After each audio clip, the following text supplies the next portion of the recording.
Okay, welcome back to the Front Three podcast with myself, Big Will, Coach Dan, and the prodigy himself, AJ. We're back, gents. We're back. Yes, we're back. How are we feeling? I'm good. Anytime I get to talk about football with two of my favorite guys, coach sometimes floats in and out of that. I'm always good. So yeah, man. Yeah. I'm sure the love is mutual, Coach.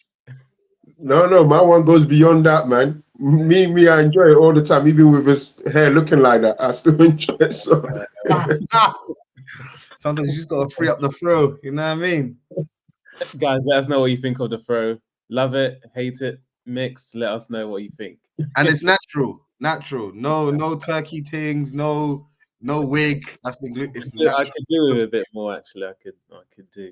Oh wow, Coach Dan, donate. As soon as you brought up the subject, donate to your brother. You know what I mean? it's coming. It's coming. So we're here today on the back of the announcement of England's provisional 33-man squad for the upcoming Euros in Germany. Some major headlines then. Rashford and Henderson miss out on even this provisional England squad. What's your thoughts on that and the squad itself? I'll start with you, AJ, in terms of Rashford and Henderson missing out. Henderson has been coming for time, so I'm not surprised. I think the only element of it that might surprise some people is the fact that he's been one of Southgate's go-to guys. Do you know what I mean? Over the last few seasons. But if you look at his, transfers over the last few seasons, going to Saudi and not working, then going into Ajax, it didn't quite work as much. Ajax weren't as successful as people had touted them to be. It kind of makes sense. He hasn't been in the greatest of form. So, and to be fair, with the emergence of, the likes of Kobe Mainu, Wharton, it's time for a different feel, I think, in the midfield from Southgate. And so, yeah, I think in terms of him being a Southgate guy, it's probably come as a shock to a couple of people, and especially with his experience, captain of Liverpool, won some of the biggest honors in world football club level, do you know what I mean? So, yeah, Rashford, I think it's one. I think a lot of people will accept the Henderson one, but I think Rashford's one is one that divides many opinion. And it's interesting because he hasn't had a great season. He's hit nowhere near the heights of what he did last season.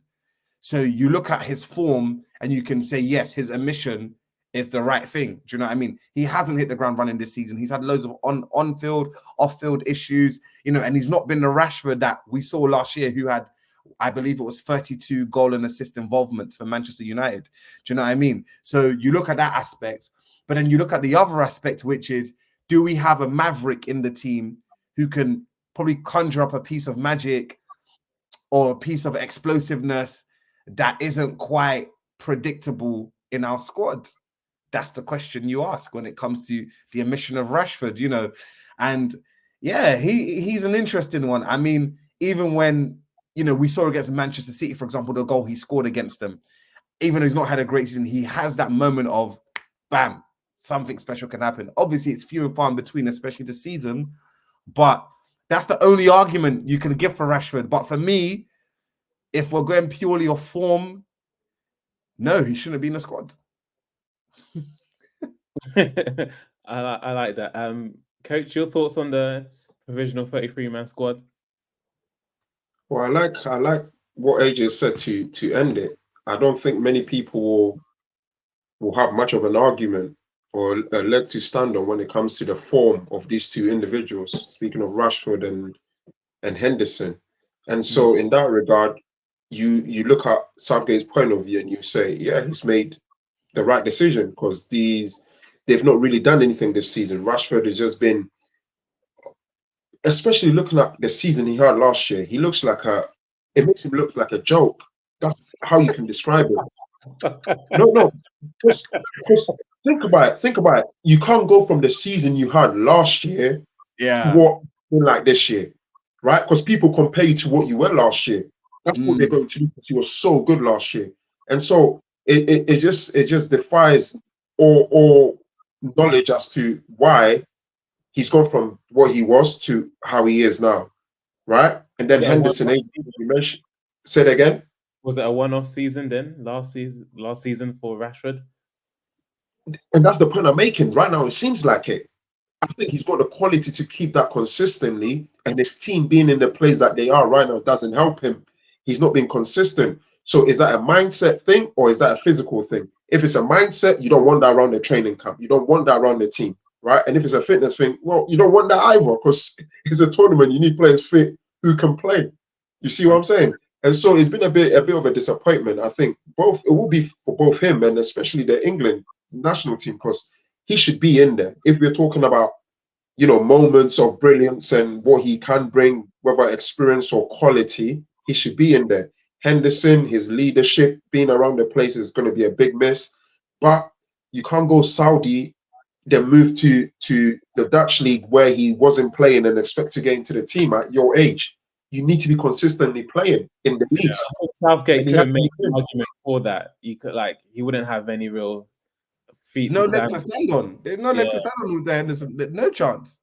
But see, so that's one thing that I've been I've been kind of struggling with. So Sterling didn't get picked either, right? But then, what argument is this? Yeah, as I just said, with these two plus even Sterling, I said, all right, fair enough. They've not done enough. If you're picking a team to go and play in the Euros, where you say they should be coming along, fair enough. Don't pick them. But his inconsistencies is what really baffles me because there are players on that list that shouldn't be there. Facts. Take the argument for, and that's my problem. Yeah, that's precisely it. So it's those inconsistencies that I can't make sense of. It's like in one way he's telling you if those are not being good enough, they're not coming. Those are not consistently playing, they're not coming. Those that are not fit are not coming. But then he's got someone that honestly I haven't even seen play football this year on the team sheet. So do you know what? It's just strange. It's just strange because a nation like France, they gave their 24 man? 24 man. It's 24 man, isn't it? France gave it's 26. They got 26. 26, sorry. Yeah. France gave their 26 man squad straight away. No provisional, no extra. Boom. These are my guys. This is what I'm going for. Let's move. Whereas this seems as if it's now that he's coming to see people in training and try and test out. And it's too late. It's too reactive. You've got to be proactive with these things. You know what I mean? It's not now that you're coming to put Kobe Mainoo on trial during the day. You had the whole Premier League season. You had to watch these players and make your judgment, including Luke Shaw, for example. For me, is nonsense. And I don't buy the excuse he gave of, oh yeah, he's been our starting choice left back. And so we're giving him the best chance. It's going to be a long shot. Take him out. Bring in someone like Fikayo Tomori, who's played most of the games this season, who's been consistent the last few years. Do you get what I'm trying to say? Or why is Jack Grealish in there? 3 goals all season, £100 million. Hasn't done anything. Has been in and out of the team, injured. Where's your justification there? If I'm Raheem Sterling right now, I'm upset with that because I'm looking at Jack Grealish, I'm looking at myself and I'm, bro. Well, if I'm Sancho and I'm in the Champions League final. Another one. There's so many little things. If I'm Levi Colwill, I'm looking at that sideways as well. Because I'm thinking, why am I not even in the provisional if that's what we're doing? And so you look at it and there's just so many little things and I'm just like, yeah, that doesn't make sense, Southgate. So it's I look at it and I don't understand Gareth Southgate's mind frame. I don't understand his plan of action. I don't understand what he's trying to do. It's just quite baffling, to be honest. So I'll try and add this here. I don't know what else we've got to speak regarding the England, but I'll say one thing, right? Because I was thinking about this earlier on. From an outsider's perspective, right? We see all these players or individuals that we think should be going to the Euros, right? Or at least have a mention. And that's what the nation think he should do, right? And so there's almost that interference that how's this guy not in? It blows our mind. You talk about Sancho. Why Sancho not in? If you look at the second half of the season, he should be ahead of probably even more than 8 to 10 people on that list, right? But he's not on there. But then I also think, if I'm a coach, I get it. When you're from the outside, you see certain individuals and you're thinking, yeah, they should be there because they've got the quality, because they're doing so and so at their clubs. it's a completely different thing from a coach's perspective in what you're trying to achieve and what you think those individuals bring. You see what I'm saying? Both on the pitch and off the pitch. If you think one person could be good, but sometimes their attitude towards certain things are not right, you don't want them around. And then it might just mean you drop them. Because it's a big tournament. It's a big tournament. He's in a peculiar position where now, if he goes ahead and be a man about his decisions and he goes ahead and he does well, at this stage, the only thing that will be classed as doing well is winning it. I don't think England coming second or even semi-final. I don't even think that's doing well because we've been there, we've done that. It's dead now. You see what I'm saying? So the only way he can justify himself being good is going to win it. Anything short of that, he would have. There'll be an inquisition, and I'll be leading it. No, but another name I want to bring to the table, Dominic Solanke.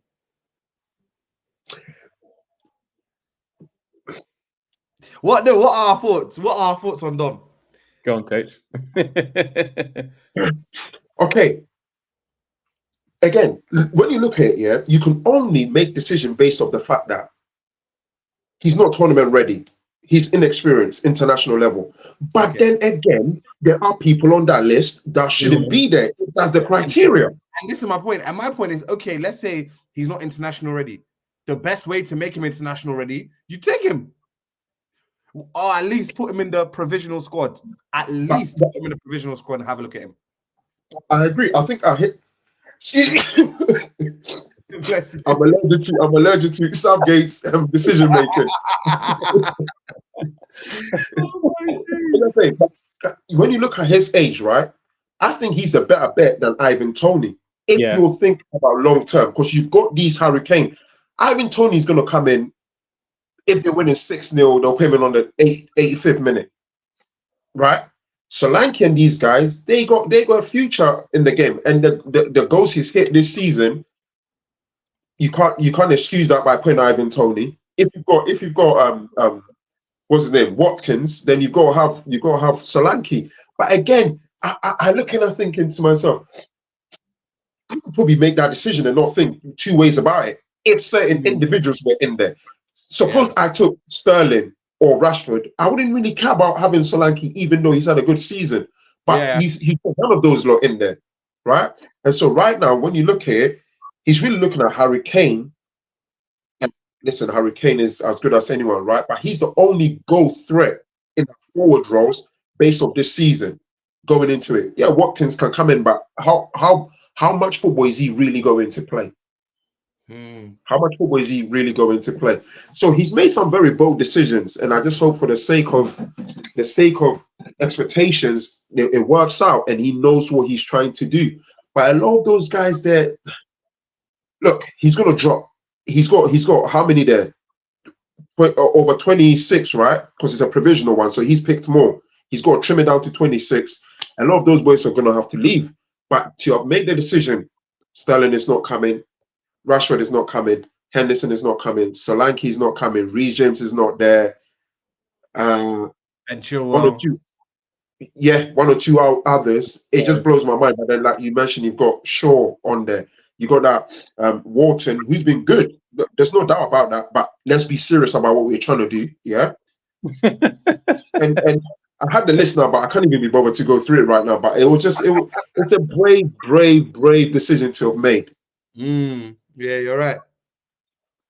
Okay, good stuff. So if you want to hear more about England and their potential, what we could do in okay, go on, coach. One more thing, guys. I really think England is missing a trick with one player.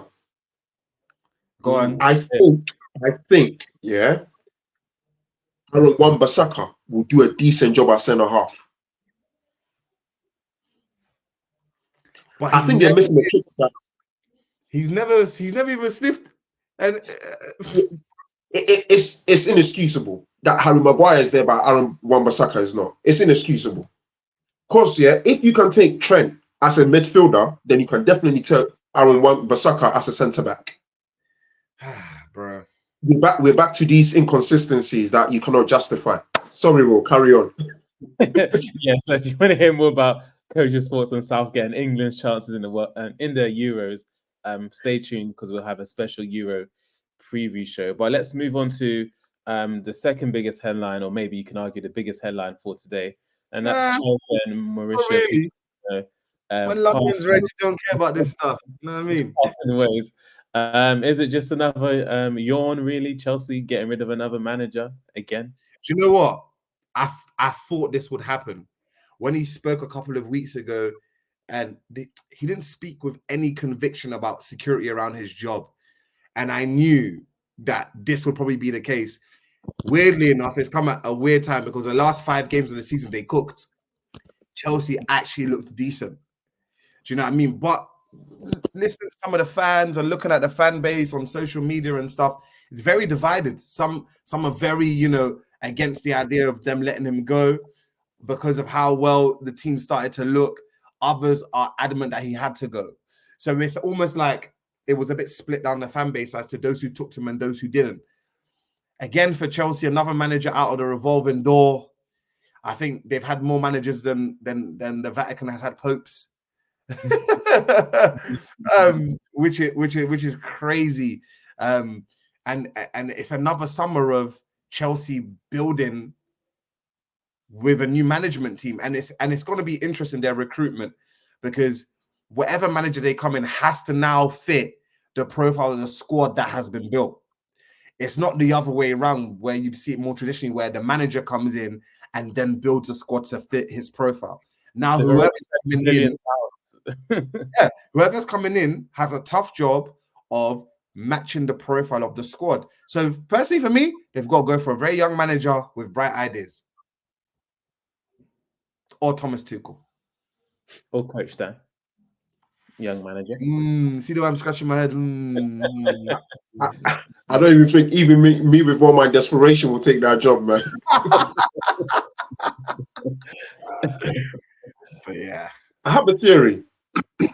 I don't think it was they say mutual, but I think it was more so that Poch wanted to leave. Yeah. I think Poch has got an offer, maybe from Bayern. Oh, really? That's my theory. Do you know what? Do you know what? I'll come this far with you to your theory. I think Poch wanted to leave because the job is untenable. Yeah. There's too much interference. Right. Because look, if you're Chelsea is a very massive club. Historically, maybe they cannot measure to Bayern Munich, but if you're talking about recent history, they've got just as much pedigree for a coach to be like, I don't really need to leave my Chelsea to go Bayern Munich, but he has done so. And I think it's mainly 2 things. Well, first of all, I'm saying it as if it's a matter of fact, but first of all, my theory is this. This is Coach Dan's rumor. Yeah, exactly. But my theory is this, right? Bayern is coming for him, right? Lucrative and an exciting project for him to embark on. So he's looking at taking that. And I think Chelsea are a place where now, I don't know how much of a say the managers have in their recruitment. Yeah. Because they seem to have a project. Yeah, they seem to have a project of the personnel and the individuals they want to bring in. Pochettino's at that stage where he doesn't have to deal with those kinds of stuff. Right. Man like Potter will deal with that. You see what I'm saying? Potter will deal with that. Poch. He's been there. He's earned his stripes. He doesn't. Oh my days! If you're a serious club, you can't ask managers of that pedigree to that. So you even think about Tuchel. Will Tuchel be lining up to come back to Chelsea? Maybe not. No, probably not. Not even the special one. Not even the special one will probably want to come back, right? And so it's a bit of a difficult thing for them. I think though, Pochettino leaves Chelsea at a much more stable foundation than when he came in. Yeah. Which means the manager that comes in is going to be under a lot of pressure. There's no more time for experiment. Pochettino's already set the ball rolling. So he'll be expected, the manager that comes in, to get things the same way. I think they lost once in their last 12 games, and I think that would have been against Arsenal or something like that. So he's been slowly building, and then to get here and sack him. You know what's funny, yeah? We've been ridiculing Chelsea the whole season. They're in Europe. Yeah, he got them in Europe. They're in Europe. You see what I'm saying? And so it's a bit mind-boggling that they've done that. I saw a stat as well. Like since December, they've had like one of the best records in the Premier League, apart from Arsenal, City, and I think maybe Liverpool. Yeah. Yes, but these are teams that are operating at a different stratosphere. You see what I'm saying? You can't even measure yourself to those kind of clubs now. That's how far away those three clubs are. And so you're looking at it, and it's thinking as well. This manager that comes in, when you look at Chelsea, right? Chelsea, the player that has drove them these last couple of games has been Cole Palmer. Now you're thinking, is the manager going to come in and fancy Cole Palmer as much as Poch did? Is he going to grant him that freedom to do what he wants on the pitch like Poch did? So many subplots to it, It man. seemed like Cole really loved Pochettino, like just from everything you heard. His football. Yeah, if you look at Poch's history in terms of young players, they love playing for him. Dele Alli, Kane, when they were in those, he knows how to get the best out of certain young players. So, and I guess it's the belief and autonomy he gives them on the pitch as well. You know, so it'll be very interesting. But I 100% think they're going with a young coach. 100%. So if you had, what are the 2-3 coaches in your mind you think they might pursue? I think De Zerbi, McKenna at Ipswich, which is a wild shot, but I feel like they could do that. And I'll come back with the third one. Let me mull over it. But I feel like it's just going to be very like, everyone's going to be like, oh, okay. That's the way I feel. I feel it's going to go, because I feel like there's too much interference with the team and the recruitment for Tuchel to come into an environment like that. He's someone who likes to have the reins of all of those things. So you count him out. Jose, no chance. Zinedine, no chance. So you're looking at all these and you're like, So the next thing you're going to look at is you're going to probably look at a young coach, maybe even Vincent Kompany. Maybe even Chelsea are just, it's just strange place. It's a poison chalice. Yeah. Seems like it. So of course we can't leave without talking about the history makers that is 115 FC. No, I mean Manchester City. They win. They win their 4th Premier League in a row. No one cares, man. It's interesting, isn't it? That's what you kind of hear around social media and everywhere. It's like, okay, so even the 4th, no one's really saying anything. Does anyone care? Oh, come on. Of course everyone cares. Of course everyone cares. Do you know what I mean? It's history. It's history, number one. So you will have to care whether you like it or not. It's history. And it's not going anywhere anytime soon. I can tell you that for free. Do you get it? So everyone cares. Whether you care in a good way or bad way, everybody cares. Do you know what I mean? Of course, the 115 charges puts a bit of a sour note on it, but not for any City fan, not for anyone in the blue side of Manchester. Do you get what I'm trying to say? So yeah, it's an amazing feat, and we have to give credit where credit is due.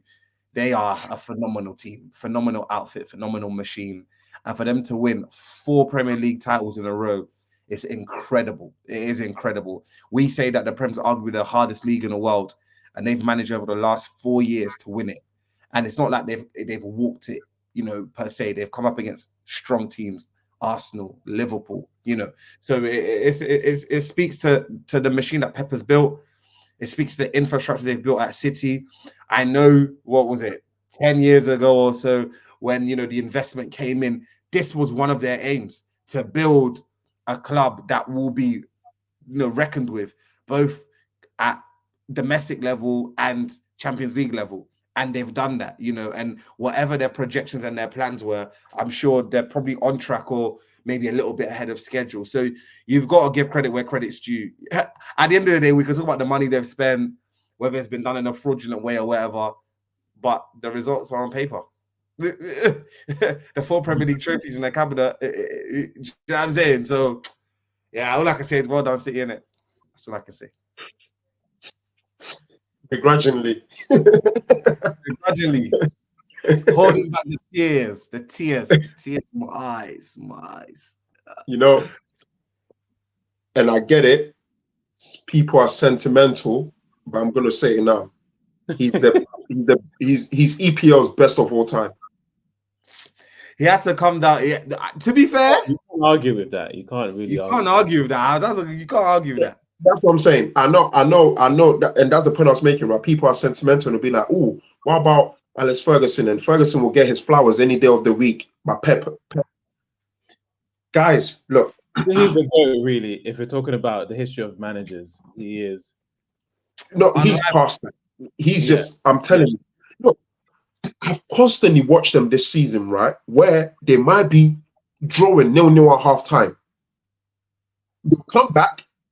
And I don't know what he does in the changing room. They're completely different. Like, forget.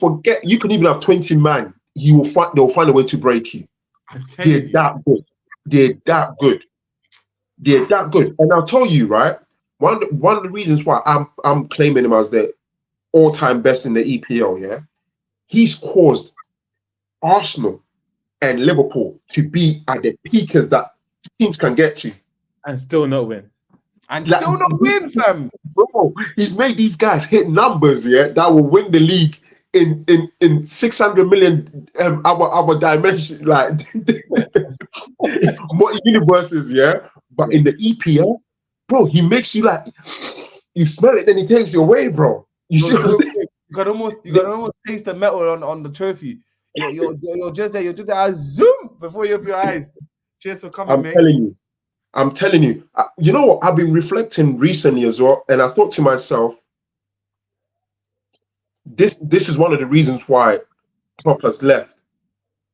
Because for a long time, deep it. Imagine he battered Klopp into retirement. Not retirement. I'll say this. This is the point I'm making.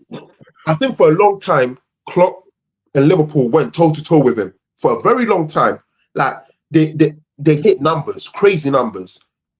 But I think Klopp's seen the last 2 seasons, the dynasty has changed. It's no longer Liverpool now. It's Arsenal stepping in. And he said, you know what? That's it. He's driven his Liverpool teams, yeah. They play phenomenal football. And frankly, I've enjoyed the Liverpool teams more than I have Pep's teams. But you can't argue with anything at all. The achievement, going consistently.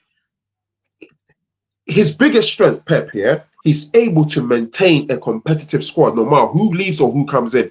He is so consistent with that. Like, I was looking at Klopp last year and this year. If you're a manager like Klopp, right, and you've been thinking like this and you want to leave, I was so disappointed the team that he ended his last season with Liverpool. That team is shocking. When you look at that team, guys, yeah, when you look at that team, you take Virgil out of the back. Trent has been injured this whole season. It's been terrible. That midfield, they've done as best as they can with trying to, get McAllister do a bit of that defensive role, but he is not that. So he's done as much as he can. Look, Wataru's come in, he's done a decent job. You've had Mo Salah, who's been hot and cold, and near the end, the only player that you can really look at was Diaz. Yeah. I look at that team, I'm thinking, listen, man, when you know this is your last season, you've got to go all out, man. And if they knew that, they should have backed him. They didn't. I'm looking at that team that he's like his last season in the EPL, or even last year as well. I think it's sad. It's sad. And at one point, it looked like they were pushing, but then of course it didn't happen, right? Because when the year turns, his teams are different. Not like they're any worse before the year turns, but they just see the finish line and it's zoned. You can't stop them. And that's what he's managed to do. He's built their mentality in here. We do not panic. We stay cool. We do what we need to do. The results will come. And he's proven it consistently. And guys, you can't lose a game. You can't afford to drop points if you want to win this EPL now. Literally. And like you said, and that's where he's taking the standard. If you want to take the PL out of our hands, you can't lose a game. That is wild. Because in every league, no matter how good you are expected to lose games. It's football. But that's how high the standard is. Now, when you think about it, that's actually so tapped. It is. Think about it, that is tapped. Boys, beginning of the season, right? I said for Arsenal to close the gap, they need to get points at Liverpool. They need to get points at City. Guess what? We did it. They beat both teams. They drew to both. They drew, and still they were far away from it. 2 points. 2 points. The reason I'm saying it was far away from it, yeah, because on the final day, City was playing a team that been shifting 6 goals a game. Like away, they shifted 6. So they were far away. There was no chance that was ever going to happen. You never know football, I think the chance was missed when Son missed that 1-on-1. I think that was the moment, really. Yeah. Listen. Oh, you know what? Will, that's a perfect point. That's a perfect point for me to come in. Again, I was reflecting, right? This is Pep. He never requires anyone to do him a favor. That team never requires anyone to do him a favor. It is in the business. That's the mentality. You take responsibility for yourself. When you're having to rely on other teams to do you a favor, forget it. If you want a job done, do it yourself. When you want a job, do it yourself. Arsenal did, and it wasn't enough. That's the point I'm making, bro. Like, you don't deep it. I think the EPL, has even catapulted them to another level. I was thinking about this. I think the knowledge of Pep now, if he had his Barcelona team, he would have gone 5 years without losing a game. Nah, I think football would just be finished. Football, I'm telling you, done. I think the EPL has taken him to another level. It's taken him to another level. And if he had his Barcelona team, but I think the EPL. But I think going back to Klopp, I think having Klopp as his rival and the way Liverpool pushed it, took. And even if you hear the press conference from Pep after the game, he said like they wouldn't win these titles without Klopp, pushing him to be, where he is right now. So he gave lots of credit to Klopp for that. It's so true, because they've been the 2 best in the last 7 or 10 years. They've been the 2 best. People can argue here and there. Fair enough. It could be here and there, but I think they've been the 2 best for the last decade or so, right? And remember, when we're speaking about where Haaland and Mbappe should end, and I was telling you, they can only get the best out of each other if they're playing in the same league. It's the same thing that happened with Messi and Ronaldo. It's the same thing that happened with Pep and Jurgen. It's going to happen with Mbappe and Haaland. If those 2 want to hit their highest heights that they potentially could, directly with each other. Exactly, because if I don't turn up today, that guy is taking his team. Turn it up, baby. Turn it up.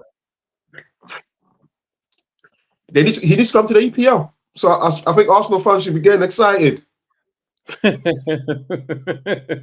more chance of Mbappe playing for Fulham, fam. Like, well, we don't want him. On that note, thank you for listening to the Front Three podcast with myself, Big Will, Coach Dan, and a prodigy himself, AJ. Look out for more football talk in the coming weeks as we build up to the 2024 Euros in Germany. See you later.